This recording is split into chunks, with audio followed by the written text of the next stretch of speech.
ವಿನಯ್ ಜೊತೆ ಕಲ್ಯಾಣಿ ಮದುವೆ ಆಗೋದಕ್ಕೆ ನಾನೇನು ಮಾಡಬೇಕು ಅದನ್ನು ಮಾಡ್ತೀನಿ. ಕೈ ಮೀರಿ ಹೋಗೋಕೆ ಮೊದಲೇ ಹಿಡಿತ ತಗೊಳ್ಬೇಕು. ಮದುವೆ ಮಂಟಪ ಇರೋದಕ್ಕೆ ಮುಂಚೆನೆ ಈ ಮದುವೆ ಮುರಿಯೋದಕ್ಕೆ ಒಂದು ಪ್ಲಾನ್ ಮಾಡಬೇಕು. ಪ್ರಾಣಪ್ಪನಿಕ್ಕಿಟ್ಟಾದ್ರೂ ಸರಿ, ಈ ಮದುವೆ ಆಗದೆ ಇರೋ ಹಾಗೆ ನಾನು ಮಾಡೇ ಮಾಡ್ತೀನಿ.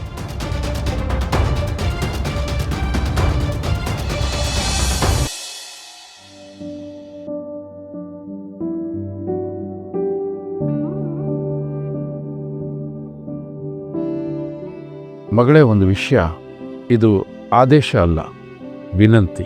ಸರ್, ನೀವು ಹಿರಿಯರು, ನೀವೇನು ಹೇಳಿದ್ರು ಕೇಳ್ತೇವೆ.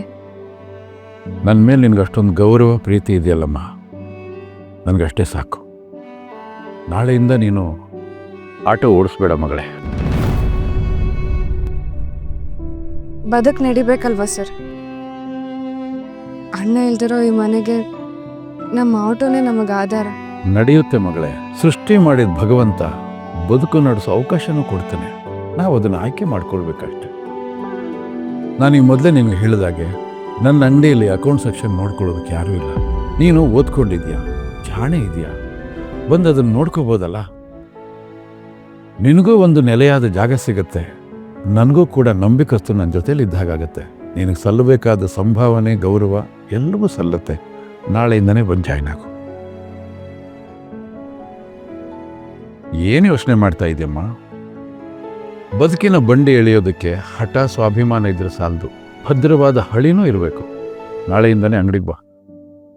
ಸರಿ ಸರ್, ನೀವು ಇಷ್ಟೊಂದು ನಂಬಿಕೆಯಿಂದ ಕೇಳ್ತಿದ್ದೀರ ಅಂದಮೇಲೆ ನಾನು ಇಲ್ಲ ಅನ್ನಲ್ಲ. ನಿಮ್ಮ ಅಂಗಡಿಗೆ ಕೆಲ್ಸಕ್ಕೆ ಬರ್ತೀನಿ. That's good. ಬರಲಾ?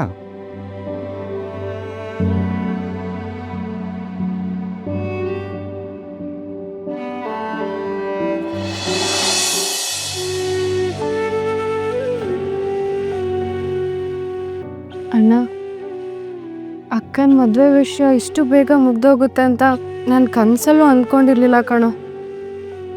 ಆದರೂ ಯಾವುದೋ ಒಂದು ಕತ್ತಲ ಸುಳಿ ನಮ್ಮನ್ನು ನುಂಗೋಗಿ ಬರ್ತಿದೆಯೇನೋ ಅಂತ ಅನ್ಸುತ್ತೆ.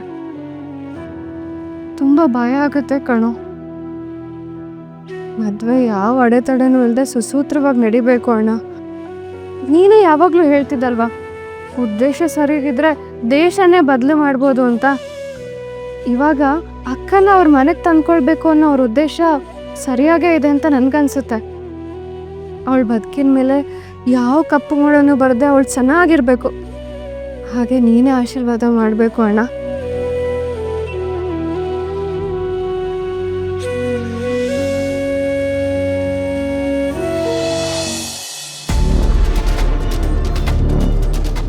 ಈ ಬದುಕಿನ ಉದ್ದೇಶ ಒಂದೇ, ಅವ್ರ ಬದುಕಿನ ಸಂಭ್ರಮನ ಸುಟ್ಟು ಆ ಮನೆನ ಸರ್ವನಾಶ ಮಾಡೋದು.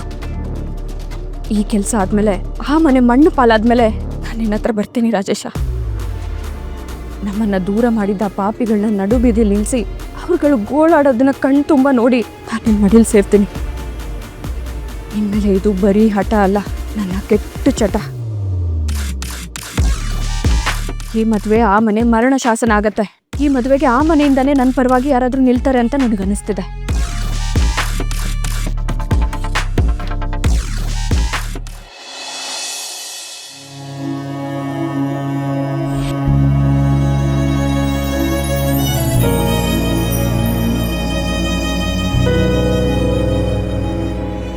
ಒಳಗೆ ಬರಬಹುದಾ ಮೇಡಮ್?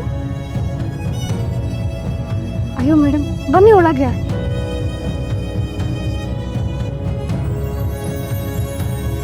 ಕುತ್ಕೊಳ್ಳಿ.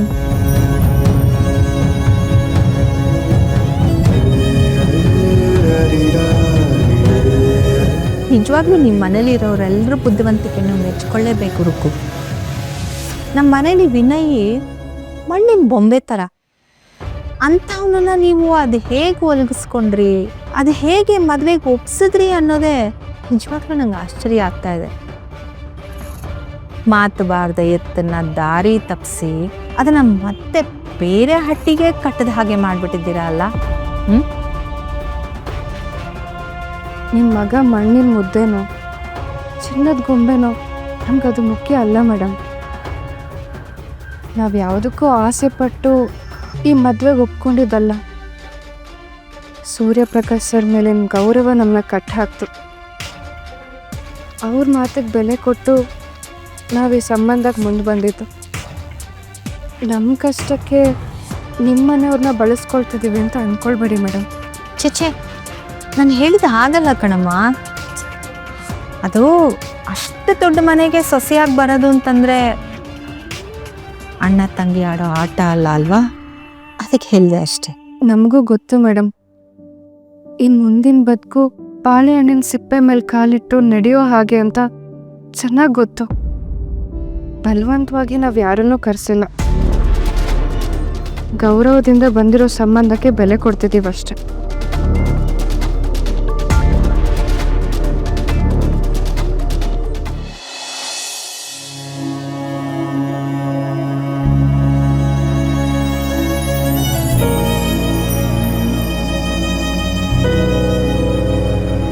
ಕಲ್ಯಾಣಿ,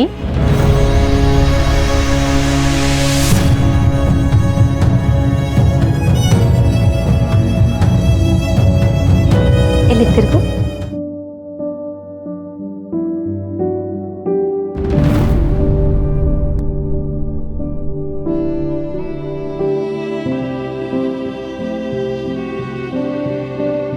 ನೀನು ತುಂಬಾ ಅದೃಷ್ಟ ಮಾಡಿದ್ಯಾ ಕಲ್ಯಾಣಿ. ಯಾವ ಜನ್ಮದಲ್ಲಿ ಅದೇನು ಪುಣ್ಯ ಮಾಡಿದ್ಯೋ ಏನೋ.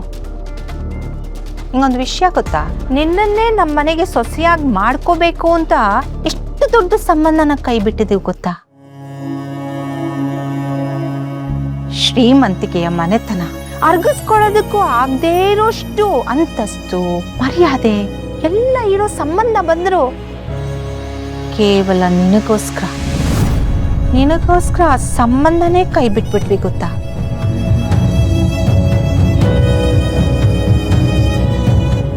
ಇವತ್ತಿಗೂ ಎಷ್ಟೋ ಜನ ಹೆಣ್ಮಕ್ಳು ನಮ್ಮನೆಗೆ ಸೊಸೆಯಾಗಿ ಬರಬೇಕು ಅಂತ ಕ್ಯೂನಲ್ಲಿ ನಿಂತ್ಕೊಂಡಿದ್ದಾರೆ. ಅಂಥದ್ರಲ್ಲಿ ಸಾಮಾನ್ಯವಾಗಿ ಬದುಕು ನಡೆಸ್ತಾ ಇರೋ ನೀನು ಮಹಾರಾಣಿ ಥರ ಇರಬೇಕು ಅಂತ ಹೊರಟಿದ್ಯಲ್ಲ. ಇದು ನಿನಗೊಂಥರ ಮುರಿದೋಗಿರೋ ದೋಣಿಯಿಂದ ಇಳಿದು ವಿಮಾನ ಹತ್ತದಾಗೆ ಅಲ್ವಾ. ನಿಂತರ ಅದೃಷ್ಟ ಯಾರಿಗೂ ಸಿಗೋದಿಲ್ಲ ಬಿಡು. ಕಿತ್ತು ಹೋಗಿರೋ ಬದುಕಿನಿಂದ ಕಟ್ಕೊಳ್ಳೋ ಬದುಕಿನವರೆಗೂ ಕಲ್ಯಾಣಿಯ ಪ್ರಯಾಣ ಎಂಥ ದಂತಕತೆ ಅಲ್ವಾ.